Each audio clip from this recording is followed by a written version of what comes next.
Okay. I'll just put it on the first track here. Keep hold of that. It's here.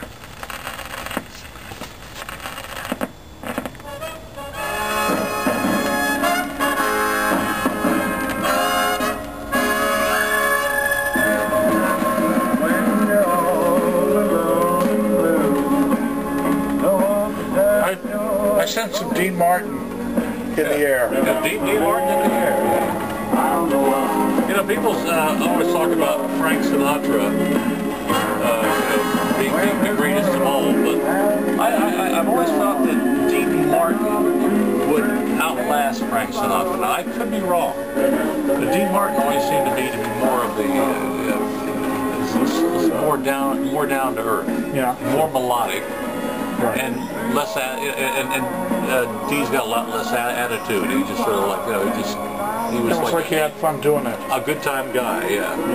Whereas Frank Sinatra just seems to be like a huge a-hole, And I mean, he was a good singer, and he made some great records, but I don't feel the connection. Now, the guy that I really miss, and I talked to Al Martino a couple times about writing, helping him if he wanted to do a story of his life. He wanted to write his autobiography. I'd like to help him.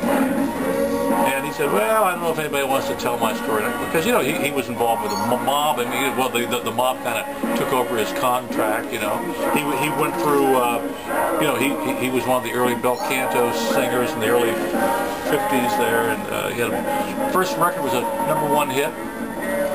And then when the mob beat him up. And, out of Philadelphia, right? Yeah, out of Philadelphia. He escaped to England.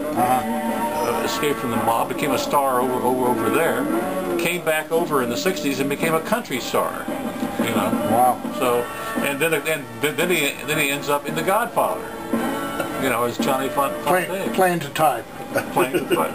So, I thought you were going to say he came back from England and the mob beat him up again. Yeah, the mob beat him up again. The country mob beat him up. And I've got some of Al Martino's Italian albums, and I love that stuff, and it was very popular back in the 50s, but you don't get much of it anymore.